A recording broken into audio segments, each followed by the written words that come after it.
नमो नमः। और बहुत बहुत धन्यवाद भाई साहब कि आपने हमें अवसर दिया कि हम कुछ बोल सकें। पता नहीं जितना हमारे कुछ अकिंचन को जितना आता है, जो थोड़ा बहुत जो गया वो मालूम किया है अब तक, बांटने का प्रयास जरूर करेंगे। पता नहीं कितने सफल होते हैं, ईश्वर जाने। तो प्रारंभ करते हैं सरस्वती वंदना से। या कुंदेन्दु तुषार हार धवला, या शुभ्रवस्त्रावृता, या वीणावरदण्डमण्डितकरा, या श्वेतपद्मासना, या ब्रह्माच्युतशङ्करप्रभृतिभिर्देवैः सदा वन्दिता, सा मा पातु सरस्वती भगवती निःशेषजाड्यापहा। शुक्लां ब्रह्म विचार सार परमां आद्यां जगद्व्यापिनीं, वीणा पुस्तकधारिणीमभयदां जाड्यान्धकारापहां। हस्ते स्फटिकमालिकां विदधतीं, पद्मासने संस्थितां, वन्दे तां परमेश्वरीं भगवतीं बुद्धिप्रदां शारदां, बुद्धिप्रदां शारदां। सर्वेभ्यो नमो नमः। तो अब प्रारंभ करते हैं व्यंजन संधि से। तो प्रयास करते हैं कि हम देखते हैं कितना हम बता पाते हैं, कितना। तो शुरुआत करते हैं जैसे कि ये है व्यंजन संधियों की। दूसरी स्लाइड पर आते हैं। तो पहले हम इस पर बात करेंगे कि व्यंजन कितने प्रकार के होते हैं। इसके पहले हम लोग आदरणीय राजरानी दीदी से स्वरों के बारे में जान चुके हैं। ध्वनियों के आधार पर व्यंजन आचार्य ऋषि पाणिनि द्वारा कर्कश तथा मृदु इन दो वर्गों में विभाजन किया गया है। कर्कश व्यंजन वे होते हैं जो प्रत्येक वर्ग का प्रथम और द्वितीय वर्ण होता है, जैसे क ख च छ ट ठ त थ प फ। और तीनों प्रकार के सा शा और शा, मतलब दंती सा, तलवी शा और मूर्धनी शा। सरिता वाला सा, आशा वाला शा और धनुष वाला शा, तीनों तीनों के बोलने का स्थान अलग अलग है। अब आते हैं मृदु व्यंजन पर। तो हर वर्ग का तृतीय, चतुर्थ और पंचम वर्ण और या रा ला वा हा, ये मृदु व्यंजन कहलाते हैं। संयुक्त अक्षर हैं। क्षत्रज्ञ हम लोगों ने पढ़ा है ना। तो संयुक्ताक्षर है क, का मतलब हलंत, शा धनुष वाला शा, धन आ, क्षा हो गया, त हलंत, रा हलंत, धन आ, त्र हो गया, ज हलंत, या हलंत, धन आ हो गया, ज्ञा। दरअसल इसका होता है प्रोनाउंसिएशन सही होता है ज्या, लेकिन ज्या बोलते बोलते बोलते बोलते वो ज्ञा हो जाता है। ये अभ्यास से, जैसे कि उनको राम पढ़ाया गया था, राम राम, हम लोग तो राम बोलते हैं तो उसमें मां हलंत हो जाता है, लेकिन दरअसल उसका उच्चारण राम है। तो राम राम करते करते वो मरा मरा हो गया और फिर राम हो गया। तो उसी प्रकार क्या है कि जो भी शास्त्र बनते हैं पहले व्यवहार में आते हैं, फिर उनका शास्त्र बनाया जाता है, फिर वो लिखे जाते हैं ताकि वो आगे वाली पीढ़ियों तक हस्तांतरित हो सके और वो उनको पढ़ सकें और समझ सकें। संस्कृत भाषा में एक बड़ी खास बात यह है कि इसमें जैसा लिखा बोला जाता है वैसा ही लिखा जाता है, और जैसा लिखा जाता है वैसा ही बोला जाता है। इसमें किसी और प्रकार की उसकी गुंजाइश नहीं होती। अब हम आते हैं वर्णों व्यंजनों पर। एक बात बहुत ध्यान देने की, व्यंजन हमेशा मूक होते हैं। व्यंजन में जब तक स्वर न हो तब तक मुंह बंद ही रहता है। जैसे कि अब हम पदों की वर्तनी कैसे निर्धारित, तो वर्तनी मतलब स्पेलिंग। तो किसी भी नाम को कैसे हम संस्कृत में या हिंदी में भी कैसे हम उसको सही से वर्तनी बना सकते हैं, संस्कृत में विशेष रूप से। तो ये बहुत रोचक होता है, बहुत अच्छा भी है और रोचक भी है। अब हम आप सब लोग कहेंगे एक बार अपने नाम की वर्तनी बना के देखिए। जैसे आदरणीय ओम भाई साहब की हमने पहले वर्तनी बना दी इनके नाम की फुल स्क्रीन कर देंगे तो और बड़ा हो जाएगा। फुल स्क्रीन, है फुल फुल स्क्रीन कर स्क्रीन कर दूं? देंगे। OYO, okay. नहीं नहीं, ये तो चुप गया, छुटा हो गया भाई। आ जाओ भाई। ये क्या है? नहीं नहीं, क्या कर दिया भाई साहब आपने, हमको कुछ भी करवा दिया। चलिए ठीक है, इसको हम ले आते हैं। कहाँ गया कहाँ गया, आ जाओ आ जाओ आ जाओ आ जाओ।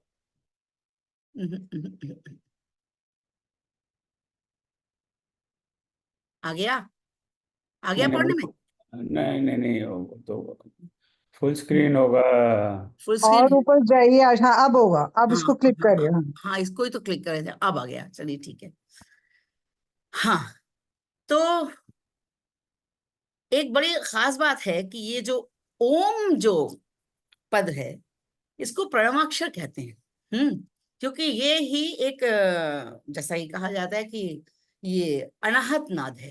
इसमें मुंह किसी भी जगह पर आहत नहीं होता, इसीलिए इसको आजकल तो वैज्ञानिकों ने सिद्ध कर दिया कि ये खामोशी की आवाज है, ब्रह्मांड की आवाज है। तो फिलहाल ओम, ओ धन वैसे ये आ, उ और मिल के बनता है, तो आ और उ मिलाएंगे तो गुण संधि से ओ हो जाएगा। फिर फिर प्र में पा हलंत, रा हलंत, फिर आ, तो प्र हो गया। का में हलंत, बड़ा आ, फिर शा हलंत, फिर आ, तो प्रकाश हो गया। गा, उ, प हलंत, ता हलंत और आ। गा में उ की मात्रा है, इसलिए गा के साथ में छोटा उ, और पा आधा, ता आधा और प्लस आ हो गया, तो गुप्ता हो गया। कामेश्वरी जी यहाँ पर है नहीं, छविनाथ जी हैं, मगर कामेश्वरी जी की भी हमने स्पेलिंग बनाई थी, उनको लगा था कि वो तो होंगी ही होंगी। धन आ, धन मु, धन ए, धन श, धन व आधा, धन अ, धन रा, रा मतलब हलंत, धन ई, कामेश्वरी। छविनाथ भाई साहब, छ धन आ, व धन ई, धन आ, थ धन अ, छविनाथ। रीता जी भी नहीं है, चलिए रीता जी कर देते हैं। व धन ए, धन ई, धन आ, विनीता। धन ई, धन श, धन रा, धन आ, मिश्रा। तो ये हो गई वर्तनी। इसको हम तो आपसे सबसे कहेंगे कि एक बार अपने नाम की वर्तनी बना के देखिए, बहुत मजा आता है। तो ये हो गया, अब हम चलते हैं फाइनली संधियों की ओर, व्यंजन संधियों की ओर। क्योंकि व्यंजन संधियां, व्यंजन सब जानते हैं कि मुंह है, बिना स्वर के बोले नहीं जा सकते, उनके भी कई प्रकार हैं। तो व्यंजन संधियों पर आते हैं। पहले हम आएंगे अनुस्वार संधि पर। अनुस्वार संधि में है कि यदि किसी पद के अंत में मुंह, मकार या नकार हो, उसके बाद कोई व्यंजन आए, तो उसकी जगह पर अनुस्वार हो जाता है।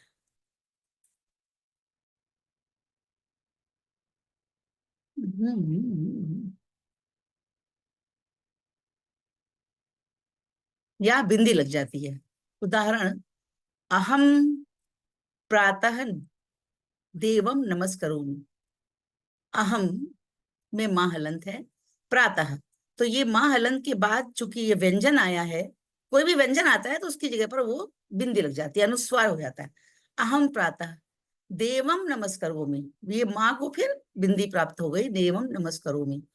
महतीम चमूम, ये तो अपने श्रीमद् भगवद गीता का ही है, पहले दूसरे तीसरे श्लोक का। महतीम चमूम पश्यतानि पांडवा नाम महतीम चमूम, बड़ी सेना को देखिए। महतीम, महतीम चमूम दोनों।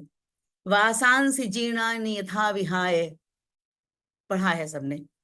वासांसि, तो वासांसी इसमें भी अनुस्वार में बिंदी लग गई।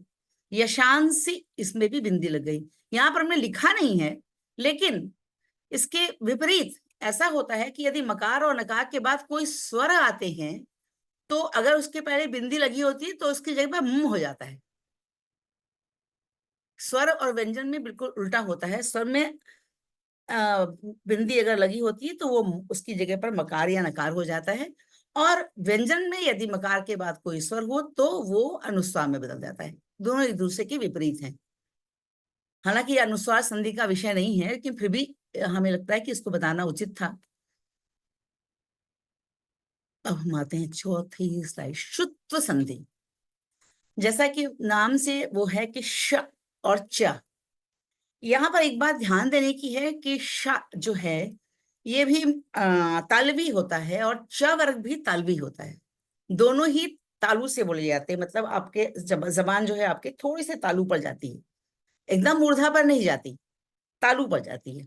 इसलिए इसका नाम शुत्व है कि जब पूर्व में आए सकार स और त वर्ग के वर्णों के बाद शकार श और चा वर्ग के वर्णों का योग होता है, तब सा के स्थान पर श हो जाता है और त वर्ग के वर्ण क्रमशः चा वर्ण के वर्णों में परिवर्तित हो जाते हैं। जैसे कि त का चा हो जाएगा, थ का छा हो जाएगा, द का जा, ध का झ, और ऐसे ही इनका यहाँ हो जाएगा। तो इसमें 3-4 हमने उदाहरण दिए, ये सब हैं उससे ही, लेकिन हमने श्लोकों का नाम नहीं लिखा। सिसुस शेते, सिसुस सा के बाद सकार के बाद श का आगम हुआ है, तो शाह आने से इसमें ये भी जो सिसुस है, ये जो सा है, ये भी शा में परिवर्तित हो जाएगा, तो सिसुस शेते हो जाएगा। ऐसे ही एतत् धन च, तो ता की जगह पर जा हो जाएगा, एतत् च। अब ये सत जनः वैसे तो ये सत जना, इसमें एक और संधि का आगम होता है, वो होती है जश्न संधि। पहले ता का दा होता है सद जनः, फिर वो दा जा से मिलकर, क्योंकि च छ जा है इसलिए दा का जा हो जाता है। ये थोड़ा सा वो है, इसके बाद हम जश्न पे आएंगे तो हम बताएंगे, वहां पर भी हम शायद इसको नहीं होगा तो हम अभी कोट कर देंगे। गुणिन जय, तो ये गुणिन है और ये त वर्ग का ये जा है, च वर्ग का जा है, और तो ये ना है, ये च वर्ग के अनुनासिक में परिवर्तित हो जाएगा, तो गुणिन जय हो गया। मेरे ख्याल से आ रहा है ना, हम बता पा रहे हैं अपनी बात कि नहीं? कहीं कोई संशय हो तो कृपया बता दें। बताने का वो करिएगा, हम कोशिश कर रहे हैं कि बता पाए, लेकिन अगर फिर भी अगर कुछ हो, कोई भी शंका हो तो कृपया पूछ लें। अब इसके बाद आता है ष्टुत्व संधि। यहां पर वही नियम लागू होता है जैसे कि वह ना ध्वनियां जहां से निकलती हैं, ध्वनि विज्ञान ये कहता है कि हमारी जो आवाज है, सांस जो है वो रेजोनेट होके निकलती है। रेजोनेट होके कहीं गले से आवाज निकलती है, मुंह से आवाज निकलती है, तालव से निकलती है और मूर्धा से निकलती है। हेड वॉइस भी मानी जाती है, हमारे संगीत में तो बहुत बहुत जगह से आवाज निकाली जाती है। खैर, तो ये ष्टुत्व तो इसका नाम इसलिए है क्योंकि ये जो है शका शा, धनुष वाला शा, ये तालवी शा बोलते हैं इसको। ये ताल मूर्धनी, मतलब मूर्धा से इसको जो आप बोलेंगे तो आपके जबान मूर्धा पे जाएगी, आपके तालु में एकदम ऊपर के स्थिति पे जाएगी। ऐसे ही जब टा ठा डा टा वर्ड बोलेंगे, ट वर्ग भी आवाज आप जबान आपकी मूर्धा पर ही जाती है, इसलिए ष्टुत्व है। इसीलिए ष्टुत्व था, इसीलिए ष्टुत्व है। तो इसमें सकार और त वर्ग के बाद यदि शकार और ट वर्ग हो के व्यंजन आए, तस का श हो जाएगा और त का वही क्रमशः त का टा, था का ठ, द का ड, धा का ढ, ना का ण हो जाएगा।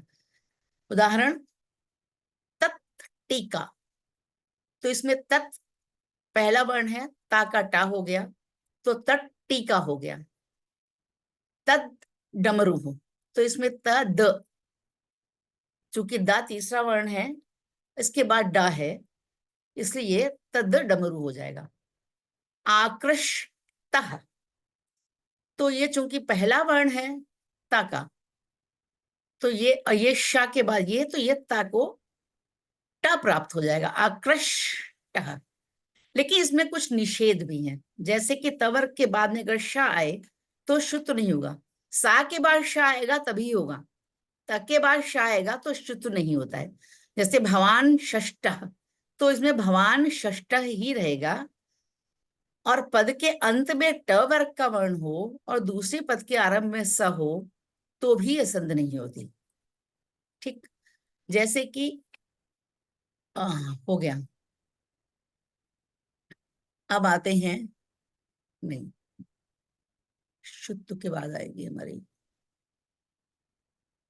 इसके बाद आते हैं चरत्व संधि पर। संधियां हमारी च छ ज झ है ना, उनके हिसाब से भी होती हैं। जैसे कि चरत्व संधि, यदि पहले पद के अंत में पांचवें वर्ण, किसी भी वर्ग के पांचवें वर्ण ण गा न म णा को छोड़कर कोई भी मृदु व्यंजन यानी कि वर्ग का तीसरा और चौथा वर्ण हो, और दूसरे पद के शुरुआत में कर्कश व्यंजन यानी कि वर्ग का पहला और दूसरा वर्ण आए, तो संधि करते समय पहले पद के अंत में आया हुआ वर्ण पहले वर्ण में बदल जाता है। जैसे कि अगर तीसरा और चौथा है और उसके बाद में पहला है, तो वो पहले वाला भी पहला हो जाएगा। जैसे कि दिग पाल, इसमें ग जो है वो क में परिवर्तित हो जाएगा, दिग पाल हो जाएगा। अनुष्टुभ छंदा, तो अनुष्टुभ चतुर्थ वर्ण था और इसके बाद छ है, तो अनुष्टुभ छंदा हो जाएगा। टा की जगह भा की जगह पा हो जाएगा। इसके कुछ और भी उदाहरण हम देना चाहेंगे अनुष्टुभ छंद के। चलिए खैर कोई बात नहीं, आगे चलते हैं।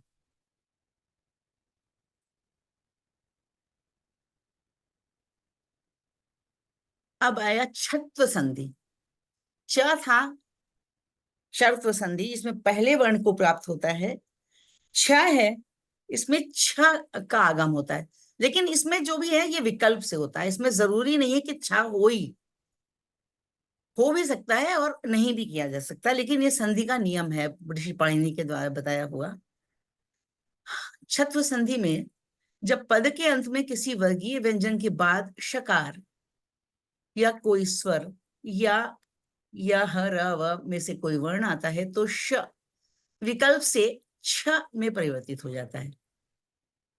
तद, जैसे उदाहरण है तद शिवः, यहां पर शुद्ध और छत्व से निम्नलिखित परिवर्तन होंगे। जैसे कि तद शिवः, तो ये तद शिवः भी हो सकता है, तद शिवा है, और तच शिवा, फिर तच शिवा भी हो जाएगा। दा को चा में परिवर्तित करेंगे चर्तु की तरह से, और फिर शा हो जाएगा तो तच शिवा हो जाएगा।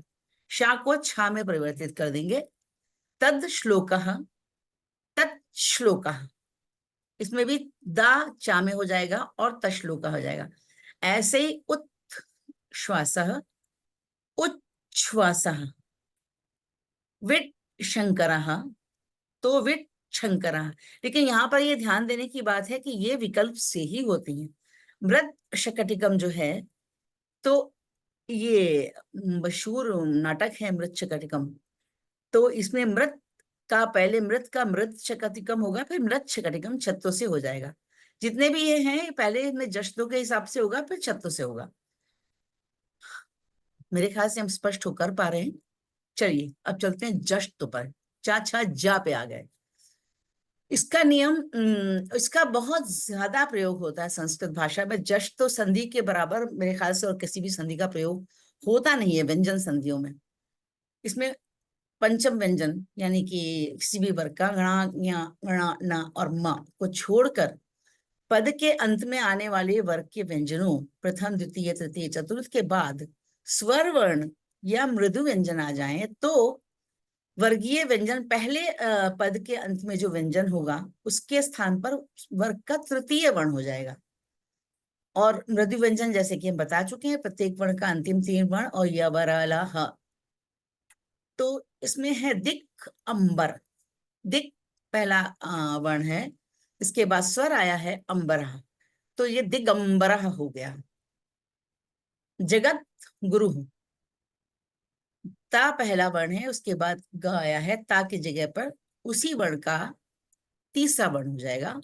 तद जगत गुरु, तस्मात् युद्धस्व, तस्मात का दा हो जाएगा, तस्माद और दा और या मिलके द्यु त्या, तस्माद युद्धस्व, इस प्रकार से हो जाएंगे। इसके बहुत सारे और भी हैं उदाहरण। चलिए कुछ देख ही लेते हैं और भी। कहाँ गई हमारी जस्ट, तो चलिए कोई नहीं। तो तस्माद युद्धस्व दा आ गया, दा और या मिलके द्या हो गया, तस्माद युद्धस्व। तो ये हुआ जश्व संधि। इसके बाद हम आते हैं पूर्व सवर्ण संधि। ये चतुर्थ वर्ण की तरह घ, च, छ, ज, झ। यदि किसी पद के अंत में वर्गों के तीसरे वर्ण हो, ग, ज, ड, ब, द हो, और उसके बाद ह वर्ण आ जाए, तो ह के स्थान पर पूर्व वर्ग का चतुर्थ वर्ण यानी घ, झ, ढ, ध, म, भ हो जाएगा। इंग्लिश में होता है ना TH, द, SH, श, सा के साथ में हा मिल गया तो श हो गया। तो वही समझिए, वही थ्योरी यहाँ पर भी है। हा हो जाएगा, तीसरे के बाद अगर हा हो जाएगा तो चौथा हो जाएगा। वाग हरति, तो जो वाग है वो हा मिला करके इसमें एक और हो जाएगा, बाग प्लस हरति हो जाएगा वाग घरति, वाग घरति। इसी प्रकार धर्म्याद ही, तो धर्म्याद जो है धर्म्याद हा तो रहेगा ही उसमें, धर्म्याद का धर्म्याद हो जाएगा धी, धर्म्याद धी। तद हितम, तद्धितम, तद्हितम। ठीक, अब बहुत जल्दी जल्दी खत्म हो जा रहा भाई। अब आते हैं पर सवर्ण संधि। यदि पूर्व पद के अंत में अनुस्वार के पश्चात श, स, स, ह को छोड़कर कोई अन्य वर्ण आए, तो अनुस्वार के स्थान पर उस व्यंजन वर्ण का पंचम वर्ण या अनुनासिक वर्ण हो जाता है। जैसे कि यदि अनुस्वार के पद में हो, पद के अंत में हो तो विकल्प से होती है, लेकिन अगर बीच में हो तो ये आवश्यक होती है। जैसे गंगा होता है, गा का गंगा लिखते हैं, तो गा के बाद चूंकि उस वर्ण का आखिरी वर्ण ऊंगा है, तो वो बिंदी अगर लगाई होगी उसमें, तो गंगा की जगह पर वो अनुस्वार जो है वो उसके अनुनासिक में बदल जाएगा, गंगा। शुभं करोति, शुभम धन करोति, ये अनुस्वार इसमें पहले आया है, इसके बाद करोति, तो का जो पंचम वर्ण है ऊंगा वो मिल गया शुभं करोति। महतीं चमूम, ये हमारे उसमें है गीता का ही श्लोक है, पहले ही अध्याय में ऐसा है। तो महतीम चमूम की जगह चा का पांचवा वर्ण आ गया, महतीं चमूम। ऐसी ऋषिकेशं तदा, तो ता का पंचम वर्ण न आ जाएगा, ऋषिकेशं तदा। ये सारे बीच में आए हैं, और इसके हाँ ऋषिकेश यदि अनुस्वार पद के अंदर ही हो तो अवश्य होती, जैसे कि अंक, ये सारे तो विकल्प से थे, हो भी सकते हैं नहीं भी हो सकते, लेकिन जब बीच में आएगा जैसे अंक, अंक एक शब्द है, एक ही पद है पूरा, तो अंग धन का है, तो उसमें वो का अनुनासिक जरूर आएगा, ये अवश्य होती है। मंडनम, मंडनम ये कैसे हो गया पता नहीं, तो वो वंडनम, तो मंग की जगह पर डा का पंचम वर्ण मंडनम हो जाएगा। भुंजते, भुन धंजते, तो जा जो च वर्ग का जो अनुनासिक है वो भुंजते हो जाएगा, भुंजते का भुंजते बोला जाएगा। मंडनम का मंडनम, मंडनम जैसे कि टंडन लिखते हैं ना, टंडन। पंडित, वो भी इसके उदाहरण है, पंडित, पंडित, तो डा की जगह आप देखेंगे अक्सर पंडित में वो बीच में ना होता है आधा, तो उसके पीछे ये परसवर्ण संधि ही होती है। अब इसके कुछ और नियम भी हैं परसवर्ण संधि के, कि यदि अनुस्वार के बाद के पद के आरंभ में य व रा आए, ये भी इसी में आते हैं, तो इन वर्ण का विकल्प से द्वित्व हो जाता है। जैसे कि संयम, या व ला के साथ में ही है, हमेशा नहीं है। अनुस्वार संयम सा में अंग की बिंदी है और यम है, तो ये या का द्वित्व हो जाएगा, ये हो जाएगा संयम। ये भी विकल्प से है, आवश्यक नहीं है, हो भी सकता है नहीं भी हो सकता है। ये इसको ऐसे भी लिख सकते हैं, संयम भी लिख सकते हैं और संयम भी लिख सकते हैं। संवादम, चूंकि वाह आया है इसलिए संवादम भी उसको वैसे द्वित्व करके बोल भी सकते हैं, संवादम, दो वाह बोलेंगे, डेढ़ वाह, और संवादम भी बोल सकते हैं, ये सब विकल्प से ही है। संलापः, तो इसको संलापः भी बोल सकते हैं और संलापः भी बोल सकते हैं, दोनों द्वित्व भी कर सकते हैं और नहीं भी कर सकते हैं, ये विकल्प से है। यदि त वर्ग के बाद ला आए तो ला के स्थान पर न का भी ला हो जाता है। जैसे कि ता का ना आया, ता का अंतिम वर्ण है ना, पंचम वर्ण है श्रद्धावान लभते, लेकिन ये अवश्य होगा, ये आवश्यक हो ही होगा। श्रद्धावान लभते चौथे अध्याय का 39वां श्लोक है। ब्रह्म भुवा, इसमें श्रद्धावान है और उसके बाद तवर्क, तवर्क के बाद अगर लाएगा तो वो आवश्यक हो जाएगा, अवश्य होगा। ब्रह्म भुवनात्, ये तवर्क का ता है, उसके बाद लोका है, लोका हलो आया है, तो ब्रह्म भुवनाल लोका, ब्रह्म भुवनान लोका। ठीक है। अब ये सबसे इंटरेस्टिंग संधि होती है गंग गुणागम संधि।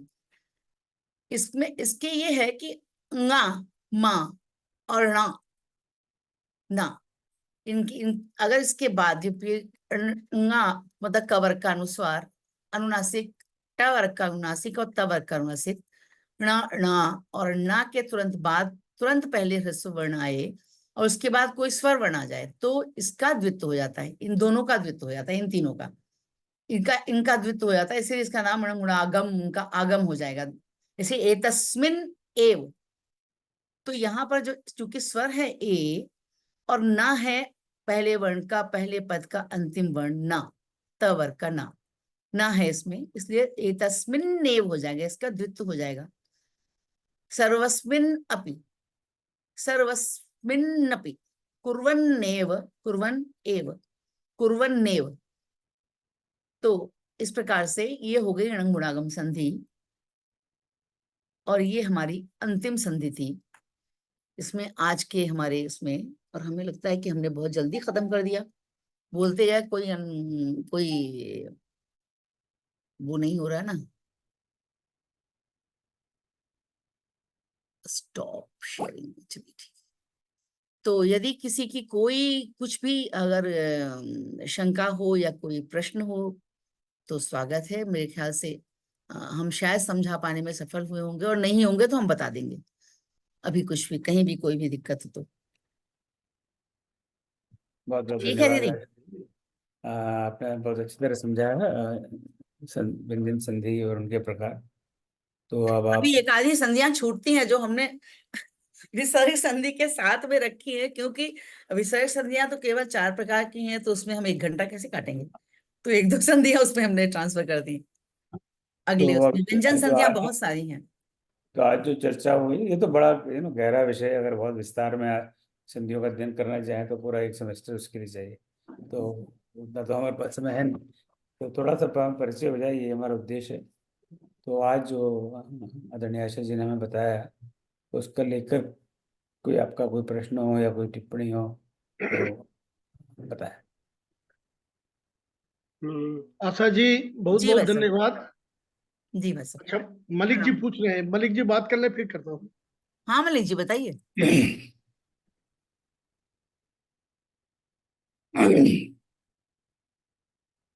अरे मलिक जी आप कोई बोल रहे हैं आदरणीय चलिए मलिक जी? मैं पूछ लेता हूँ। हाँ जी, स्वागत है। ये सभी व्यंजन संधि के प्रकार हैं जो आपने बताया। जी हाँ बिल्कुल। अच्छा, अब ये जैसे आपने पहला उदाहरण दिया, अहम प्रातः नमस्कारोमि करोमि। एवं नमस्करोमि, हाँ।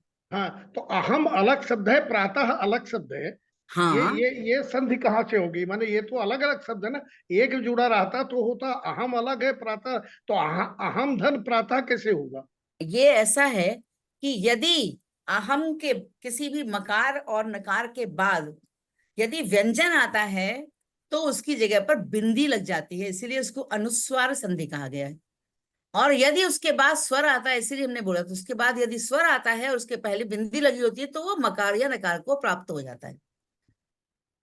तो ये तो फिर अहम संध्या काले, तो इसमें भी माने होगा ये इस तरह। सा, हाँ अहंग, उसमें ऊपर बिंदी आएगी। हाँ, तो अहम आप में तो लिख बिंदी सकते हैं, आती है। हम लिखने में कोई वो नहीं है, लेकिन अब वो सच ये है कि मतलब शास्त्र के हिसाब से जब मकार और नकार के बाद व्यंजन आएगा तो उसकी जगह पर बिंदी लग जाएगी, अनुस्वार हो जाएगा। और यदि स्वर आएगा तो अगर आपने अनुस्वार लगा रखा है तो उस जगह पर मकार और नकार प्राप्त हो जाएगा। अब हमने तो व्यंजन संधि को ऐसा पढ़ा था कि व्यंजन और व्यंजन का मेल हो तो व्यंजन संधि, और व्यंजन और स्वर का मेल हो तो व्यंजन संधि, ऐसा मैंने मोटा मोटा इस तरह जी का। जी जी, दोनों दोनों दोनों बिल्कुल। व्यंजन और स्वर मिले तो व्यंजन संधि, और व्यंजन मिले तो भी तो व्यंजन भी संधि, व्यंजन संधि जी। और स्वर और व्यंजन मिले तो भी व्यंजन संधि। स्वर। हाँ, स्वर और व्यंजन यदि मिले हाँ, तो तो भी माने व्यंजन संधि। तो व्यंजन संधि होगी। ये था हम्म। ये नाम तो हम कभी सुने नहीं थे जो आपने बताया। तो बहुत बहुत बढ़िया, बहुत ज्ञानवर्धन हुआ, जैसे धन्यवाद। कुर्वन नपी था ना, तो ना के बाद आ आया था ना, हम्म। ना के बाद आ था, स्वर व्यंजन के बाद स्वर था। हाँ, लेकिन नहीं अगर आप मतलब, देखिए, एक बड़ी खास बात यह है कि जैसे आप बोलेंगे वही आप लिखेंगे। आप अगर कुर्वन अपी बोल के देखिए, वो डबल ना होगा अपने आप, कुर्वन नपी ही निकलेगा। कुर्वन अपी नहीं निकल सकता। अगर आप एक साथ बोलेंगे तो कुर्वन नपी ही निकलेगा। नहीं, पर मेरा कहना यह है कि कोई भी अक्षर जो है, जब तक हम्म। उसमें हलंत ना लगाए तब तक वो तो व्यंजन बनते ही नहीं। जैसे हाँ, सत घन व्यंजन तो जंग, हलंत वाला ही व्यंजन होता है। व्यंजन तो मुंह होता है, व्यंजन तो बोल ही नहीं पाता अब तक स्वर न लगे।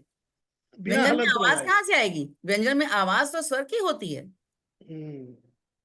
स्वर ही बोलता है आपके, वो करना होगा। बहुत बढ़िया, अच्छा, धन्यवाद। अब तो जैसे हम। आशा जी, हाँ जी। आपने हाँ भाई साहब। बहुत बहुत अच्छी तरह से समझाया, मुझे भी समझ में आ रही थी बातें। अरे, तो धन्यवाद। हाँ, तो बहुत अच्छा है आपने किया।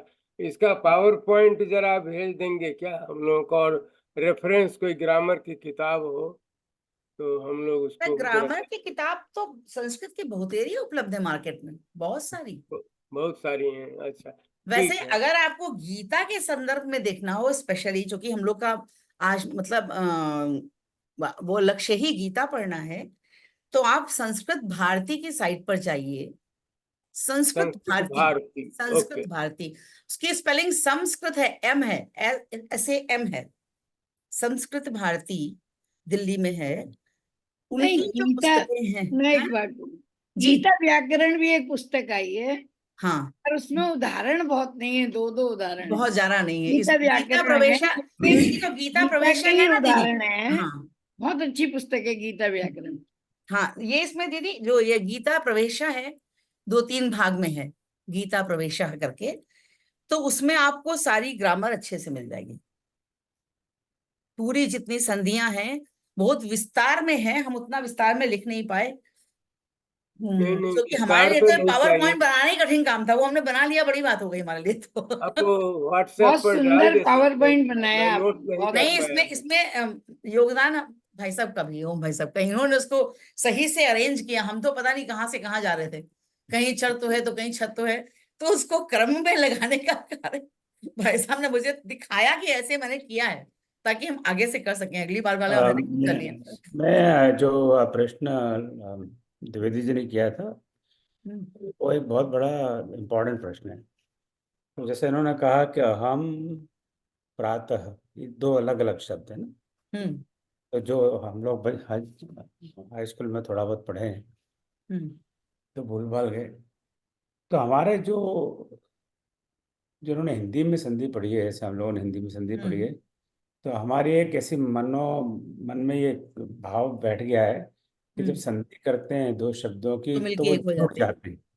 वो हम्म। जुड़ जाते हैं। वो मतलब चिपक जाते हैं। हम्म। वो अलग शब्द नहीं दिखाई देते। जी, मैं हिंदी की बात कर रहा हूँ। हम्म। इसमें कोई अपवाद हो तो आप मुझे बताएं। कभी ऐसा नहीं है कि संधि होने के बाद में भी फिर वो अलग अलग रहे। ये मैंने देखा, ये संस्कृत में अपवाद है। और ये यही मेरे ख्याल से द्विवेदी जी का प्रश्न था कि हम एक शब्द है, प्रातः एक शब्द है, तो दोनों के जोड़ोगे तो वो चिपक के एक शब्द बनना चाहिए ना। और चिपक के एक शब्द तो बना नहीं। वो तो हम्म। हम, हाँ, पर दीदी बोलेंगी हाथ कुछ। पर एक बिंदी लग गई। दीदी इसमें तो कुछ प्रातः, बोलेंगी। तो जब हम हा के ऊपर बिंदी और प्रातः, तो दोनों एक्चुअली संधि के बाद में, हालांकि हमें संधि वहां दिखाई दे नहीं रही, तो वो चिपके नहीं है, वो अलग अलग दिखाई दे रहे हैं, पर वो अलग अलग है नहीं। जहां हाँ। तक मैं समझा हूँ पिछले दिनों में, जो मैं पढ़ने का प्रयास कर रहा हूँ, हाँ। तो यूँ देखे एज ए लेमैन हिंदी के, जो हम हिंदी में पढ़े हुए हैं, तो जब हम प्रातः देख रहे हैं, हम नमामि, हम गच्छामि, तो ऐसा लगता है कि भाई ये तो दो अलग अलग शब्द हैं। पर जब वो माँ हलंत की जगह हम बिंदी लगाते थे, तो वो फिर वो हम संधि के बाद वो बन गया। तो ये बहुत और कई जगह तो आपने आज उल्लेख नहीं किया, शायद विसर्ग में संध्या में करेंगी। दीदी आप कुछ कह रही है ना, राजरानी दीदी? लोप संधि नहीं, मैं कि आप जहाँ पर कि पहले बोलने दो। मतलब कि संधि होने के बाद में भी कुछ नहीं होता, वही के वही रहता है, तो कैसी संधि हुई है?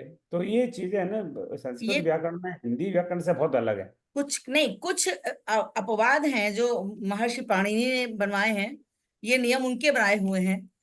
नहीं, मैं हाँ। इस बात आशा जी की तरफ से कह रही हूँ। हम्म ये आपके मन में प्रश्न उठता होगा, मैं आदरणीय हम्म। ओम जी को ही संबोधित कर रही हूँ, कि कहाँ अनुस्वार है और कहाँ माँ है।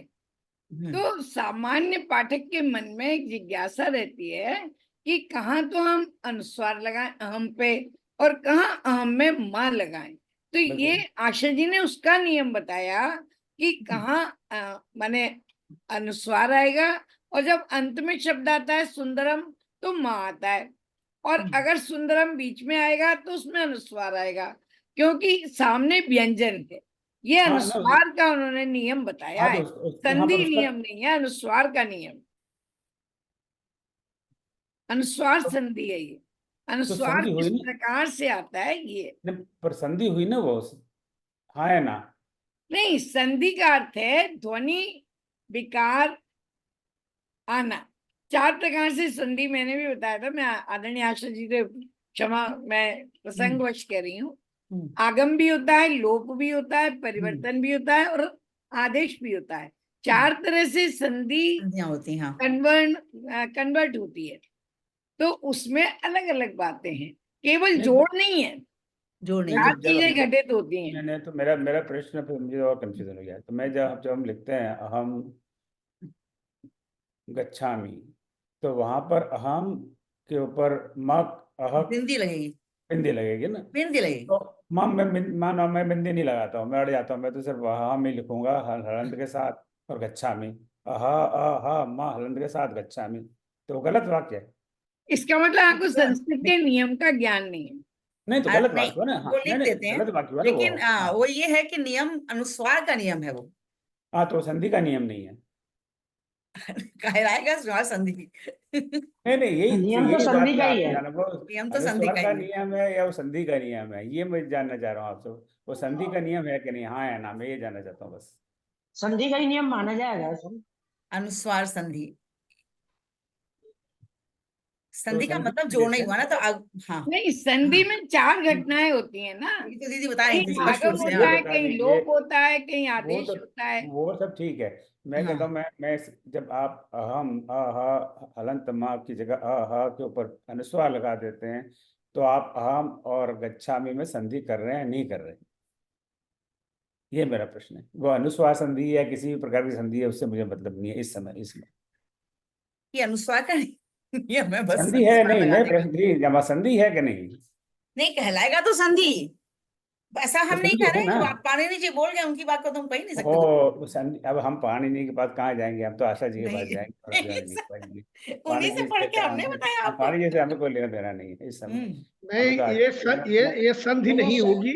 बोलने के लिए भले हो जाए, लिखित में अहम अलग शब्द है, गच्छामि अलग शब्द है, हम प्रातः अलग शब्द है। जैसे सज्जन, सज्जन में होगा, सत में ता में हलंत, और जन अच्छे जन, वो दोनों हाँ शब्दों नहीं, का अर्थ अलग अलग हो जाता है, नहीं तो नहीं, वो हो जाएगा। तो सत जन में तो वो हमारी जस्ट तो संधि हो गई ना, ताका जा हो गया।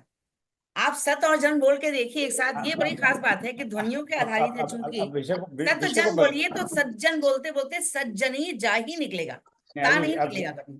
अब विषय को मत बदलिए, मैं फिर हम पे हाँ आता हूँ। जी जी। क्योंकि अगर आप मुझे अह मा हलंत गच्छामि लिखने को आप कहते हैं गलत है, तो वो क्यों गलत है? मैं लिखता हूँ अह मा हलंत के साथ दूसरा शब्द गच्छामि, वो क्यों गलत है? कोई व्याकरण का कोई नियम वायलेट कर रहा हूँ ना मैं, राइट? क्योंकि वो इसीलिए अनुस्वार का नियम, अनुस्वारों का नियम है, अनुस्वार का अनुस्वार नियम है, लगाने और का नियम है। वो अनुस्वार का नियम है, और अनुस्वार का नियम वो संधि के अंतर्गत है, हम्म लेकिन राइट? मिलना जरूरी नहीं कि दोनों मिल जाए, दोनों मिलके विकार ही हाँ, हो ये जाए। मैं एग्जैक्टली मैं हाँ, यही बात कह रहा हूँ कि जो मिलना हिंदी जरूरी में, नहीं, वही जैसे दीदी बता हाँ रही थी कि हाँ, 4 वही होते वही हैं, आगम है, हाँ, वही मैं बात विकार कह रहा है। हूँ कि हाँ। हिंदी में, हिंदी की व्यंजन संधि जो हिंदी में हम लोग पढ़े हुए हैं, और संस्कृत की व्यंजन संधि में फर्क है, बहुत फर्क है, बहुत बड़ा फर्क है कि फर्क है, बहुत फर्क है। संस्कृत में शब्दों की संधि होने के बाद भी वो मिल जाए ये आवश्यक नहीं है, आवश्यक जब नहीं हिंदी में आवश्यक है। मैं ये बात कहना चाह रहा हूँ, उसका। ये हाँ, बात सही है कि नहीं? वही हमने कहा, मिलना आवश्यक नहीं है। हाँ, तो संधि जो संस्कृत में विवाह होने के बाद में भी पति पत्नी साथ रहे, ये कोई आवश्यक नहीं है, पर हिंदी में आवश्यक है।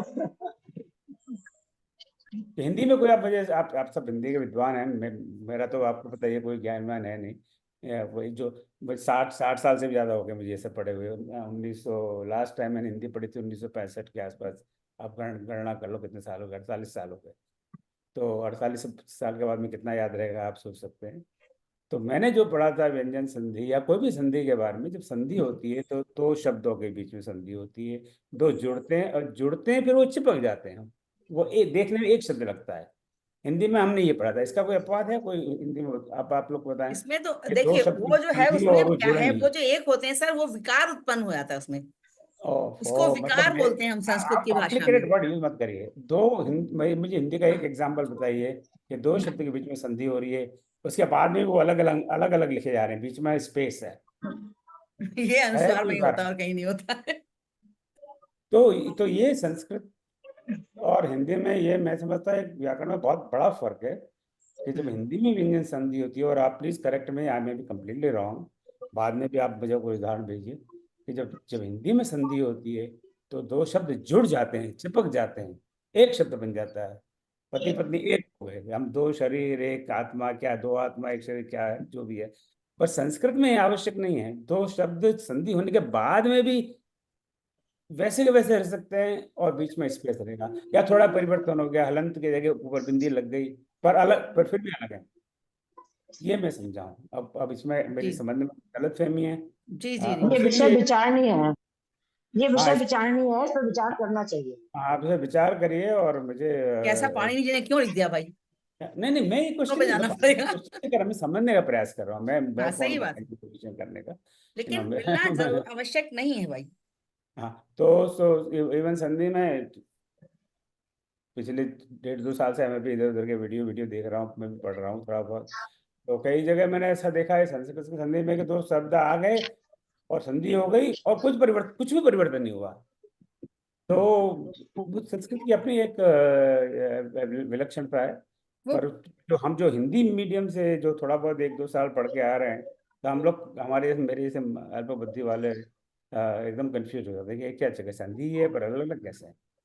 स्वर संधि में प्रकृति भाव संधि बताई थी ना, एक स्वाभाविक वही रहता है, है प्रकृति। तो क्या ये स्वर मेरे संधि ख्याल से- क्या?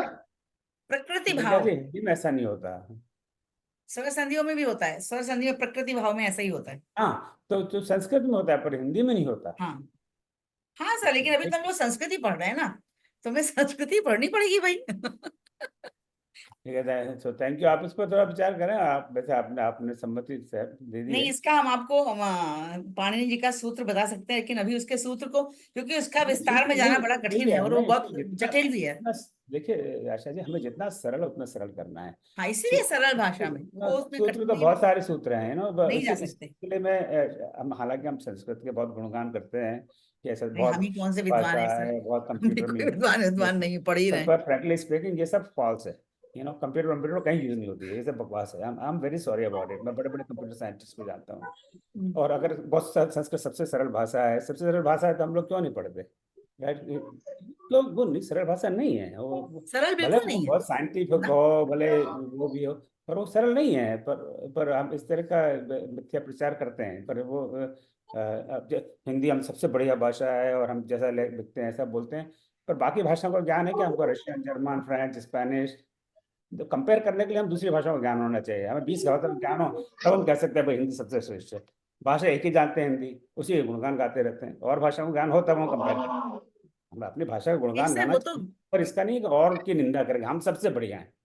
ऐसा कुछ नहीं है कि हम सबसे बढ़िया नहीं, हैं। निंदा नहीं कर रहे, हर भाषा नहीं, जब हम का, कहते हैं ना कि चलिए। जब हम कहते हैं हाँ, हिंदी भाषा सबसे श्रेष्ठ है, और तो इसका मतलब बाकी भाषाएं हमसे कमजोर है, राइट? देखिए सर, संस्कृत वैज्ञानिक है, इसमें कोई शक नहीं। नहीं, संस्कृत सबसे वैज्ञानिक ज्यादा हो पर वैज्ञानिक भाषा है। वो सरल नहीं है। वो क्या सरल बड़ी तो लंबी कभी, तरीके है, इसको सीखना बहुत इतना सरल सरल तो कुछ है। भी नहीं है सर, संस्कृत सरल बिल्कुल नहीं है।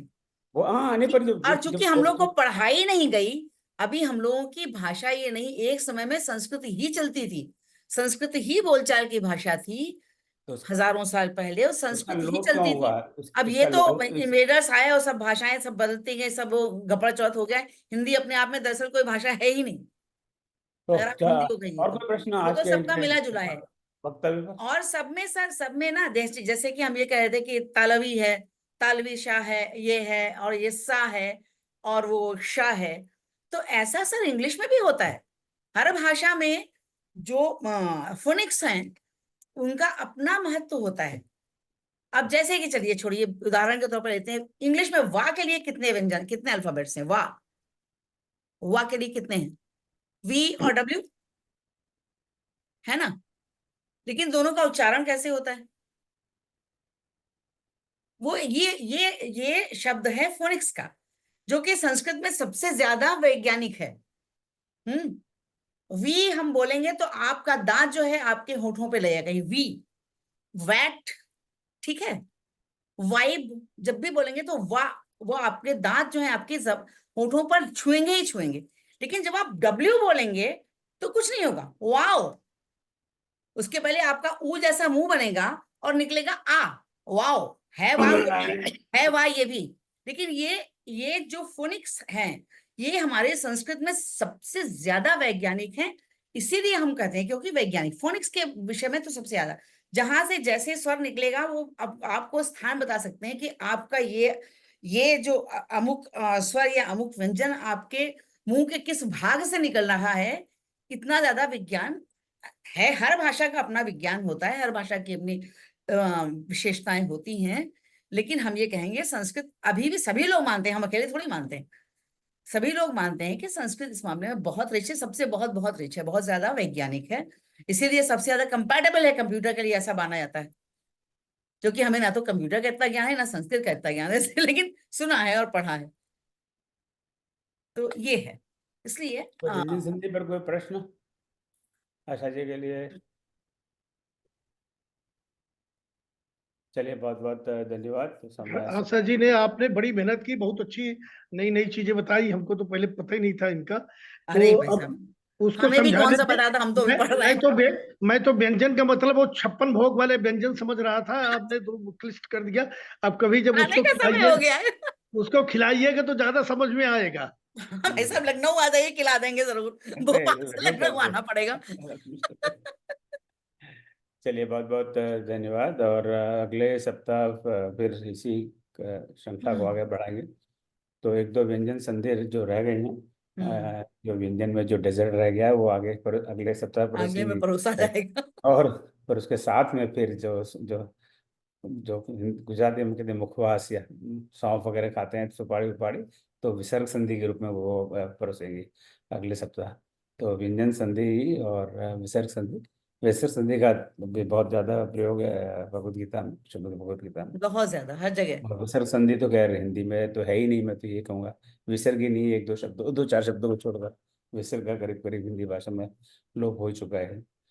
मैं समझ ज़्यादा से ज़्यादा 10 शब्द होंगे जिनका हिंदी भाषा में विसर्ग के साथ अभी भी उपयोग होता हो, पुनः आता, इस तरह के, पर आई डोंट थिंक ज़्यादा कोई शब्द। तो कल अगले सप्ताह इनको सुनेंगे। और बाकी तो मेरे पास कोई विशेष घोषणा है, सूचना है नहीं। आप सब जानते ही हैं जो रामायण क्लास में अगले सप्ताह रामायण की अंतिम क्लास है, और अब अंतिम एग्जाम और वो सब आप यू आर ऑल फेमिलियर, तो मैं इसको दोहरा नहीं रहा। और बस हम लोग अब संस्कृत थोड़ा सा अध्ययन कर लें ताकि आगे शब्द भगवत गीता समझने में हमें अभी भी आसानी। कोई किसी के कोई जिज्ञासा, कोई वो हाँ जी, अंतिम लास्ट अंतिम कॉल। अंतिम वो कोई भी किसी प्रकार की जिज्ञासा, किसी प्रकार का प्रश्न हो तो आप स्वतंत्र हैं, आराम से पूछिए, हम यहाँ बैठे हैं, अभी हम कहीं नहीं जा रहे। और मेरे लिए कोई प्रश्न हो आप किसी भी संदर्भ में? जो श्रावण मास पारायण में आप जो भाग ले रहे हैं, चाहे पाठक के रूप में या समीक्षक के रूप में, तो मैंने वो सारी सूचनाएं भेज दी हैं। आप जरा देख लें उसको कि किस किस दिन आप पाठ कर रहे हैं, किस दिन आप समीक्षा कर रहे हैं। कुछ राम भक्तों से मैंने 2 दिन समीक्षा के लिए निवेदन किया है, और उसके संचालन के लिए मैं आज 4-5 लोगों के नाम फिक्स करके वो भी पोस्ट कर दूंगा। तो अगले सोमवार को शायद we will have a meeting to make sure that everybody understands what we are doing. ठीक है, चलिए, कोई प्रश्न नहीं है तो समापन करें। जय श्री राम। जय श्री राम। ओम सर्वेषां स्वस्तिर्भवतु, सर्वेषां शान्तिर्भवतु, सर्वेषां पूर्णं भवतु, सर्वेषां मङ्गलं भवतु। ओम सर्वे भवन्तु सुखिनः, सर्वे सन्तु निरामयाः, सर्वे भद्राणि पश्यन्तु, मा कश्चित् दुःखभाग् भवेत्। ओम असतो मा सद्गमय, तमसो मा ज्योतिर्गमय, मृत्योर्मामृतं गमय। ओम शांति शांति शांति।